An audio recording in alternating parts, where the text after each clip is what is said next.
Kemudian yang kedua yang perlu kami sampaikan adalah terkait dengan semesteran Bapak Ibu. Jadi semesteran kita dimulai tanggal 1 hari Rabu kalau tidak salah Bapak Ibu.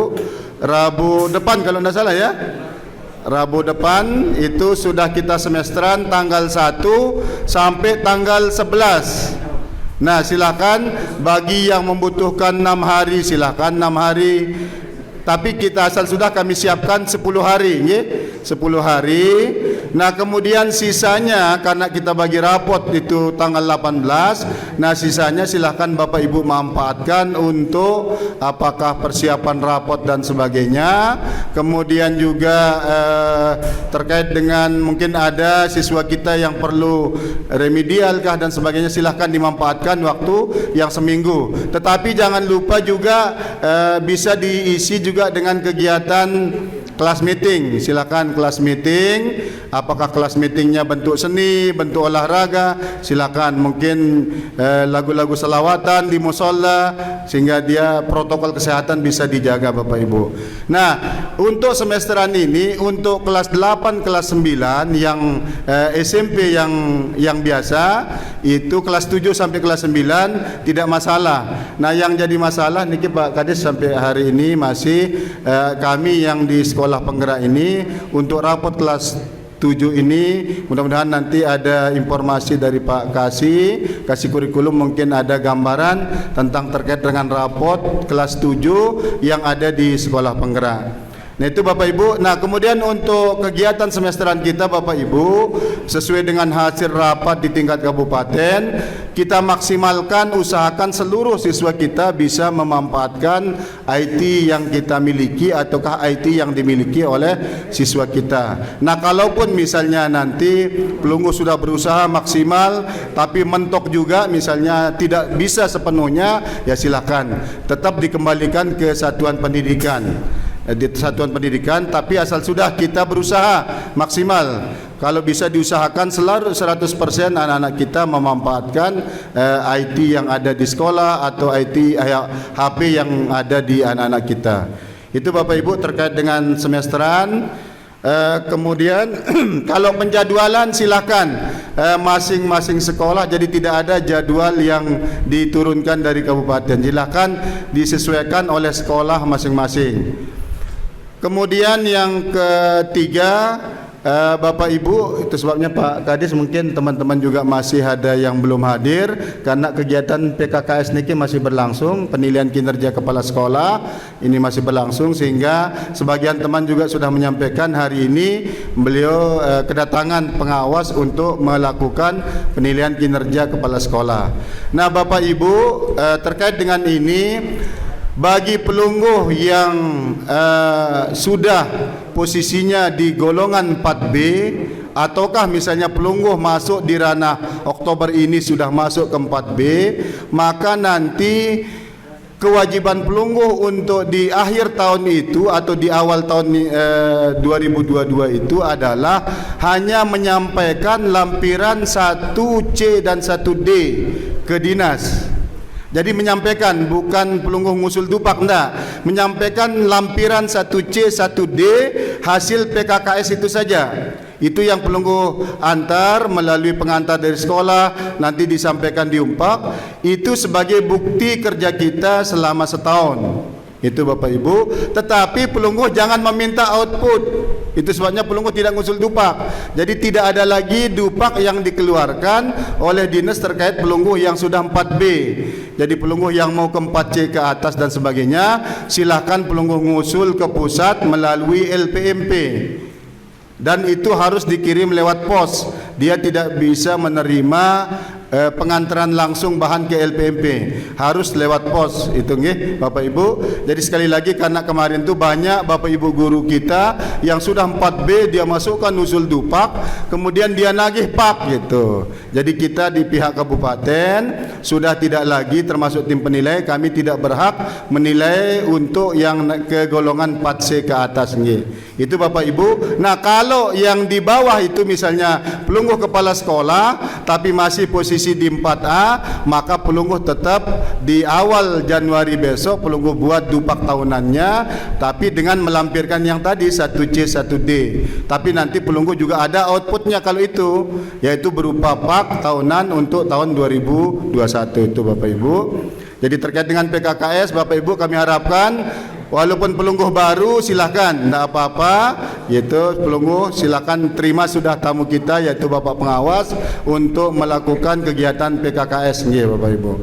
Nah, kemudian yang ketiga Bapak Ibu, terkait dengan tema kita pada hari ini, yaitu jadi kita berharap karena salah satu kompetensi kita sebagai kepala sekolah adalah pemimpin pembelajaran, maka diharapkan pembelajaran abad 21 itu sudah mulai kita manfaatkan secara maksimal di sekolah, terutama terkait dengan 4C itu juga gitu Bapak Ibu. Dan 4C itu tidak terlalu pelungguh nyampaikannya ke teman-teman kita jangan terlalu sulit-sulit gitu Bapak Ibu. Jadi misalnya anak sudah bisa dibelajarkan oleh Bapak Ibu gurunya di kelas, kemudian mereka ada diskusi, ada tugas kelompok dan sebagainya di situ, itu sudah hampir bisa kita katakan 4C sudah terlaksana. Jadi ada komunikasi di antara mereka, ada kolaborasi. Jadi mereka bekerja sama, kemudian ada kreatif mereka di dalam mengerjakan tugas tersebut. Kemudian mungkin pada saat temannya menjawab soal di papan tulis dari kelompok 1, kemudian ada apakah ada sanggahan ataukah ada dukungan dari kelompok yang lain, itu bukan sebuah kritikal dari anak-anak kita. Jadi itu sudah 4C sudah bisa terlaksana. Artinya itulah sesederhana-sederhananya. Jadi kita tidak usah terlalu yang tinggi-tinggi lah begitu Bapak Ibu, supaya Bapak Ibu guru kita juga jangan sampai stres gara-gara penyampaian 4C yang terlalu yang muluk-muluk atau yang sulit-sulit. Jadi silakan itu bisa kita kembangkan. Kemudian adanya pembelajaran paradigma baru terutama di sekolah penggerak.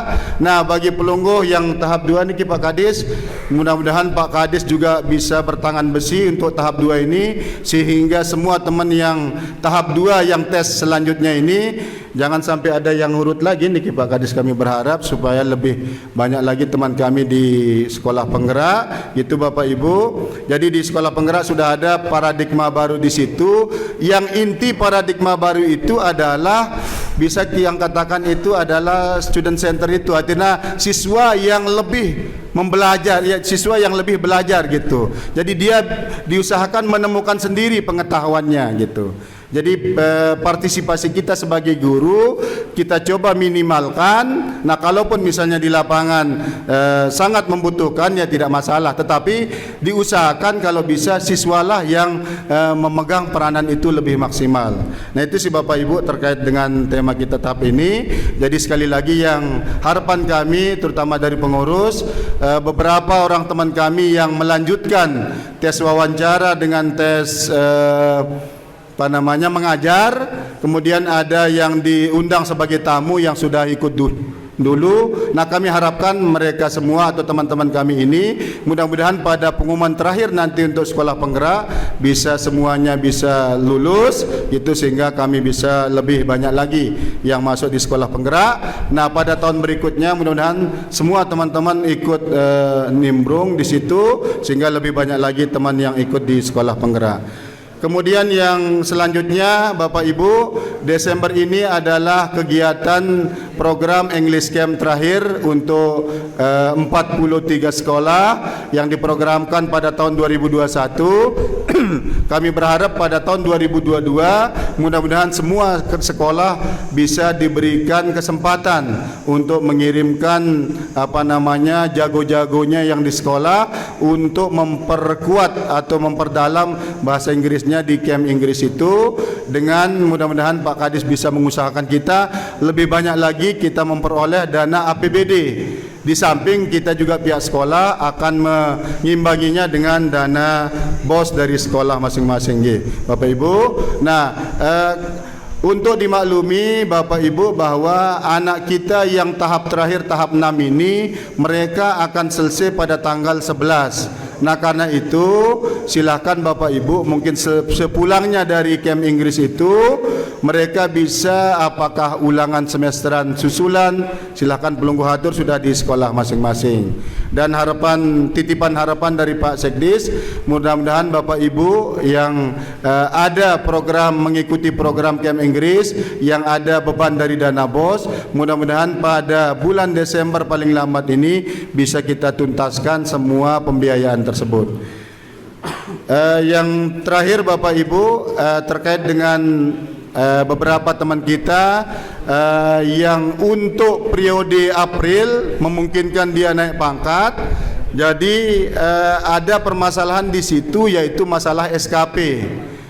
Yang semula sebenarnya pada hari ini kami ingin mengundang dari BKPSDM untuk SKP tersebut, akan tetapi pengalaman di Wanasaba ternyata di saat diskusi tidak ketemu masih hasilnya gitu, sehingga masih ada gabung-gabung. Nah, kita harapkanlah mudah-mudahan secepatnya ada yang pasti terkait dengan SKP yang model baru. Nah, kita harapkan nanti kalau ada seperti itu, mudah-mudahan nanti bisa kita rancang pertemuan untuk SMP khusus untuk kita membedah SKP tersebut gitu nggih Bapak Ibu. Nah, terkait dengan SKP ini supaya tidak terbengkalai teman yang bisa naik pangkat untuk periode April yang besok, kami sudah sampaikan lewat Pak Kadis. Mungkin nanti beliau bicarakan dengan Pak Kaban ataukah Pak Sekban ataukah dengan Pak Kabit Mutasi, mungkin bisa digunakan pola SKP yang model lama lah begitu, sehingga teman-teman bisa secepatnya melengkapi bahan untuk kenaikan pangkatnya. Dan terakhir Pak Kadis mohon informasi juga, karena banyak sekali teman yang bertanya ini yang belum keluar SK-nya niki. Yang kemarin ada tahap 1, nah tahap 2 ini sangat ditunggu-tunggu, mungkin ada informasi dari BKPSDM nggih.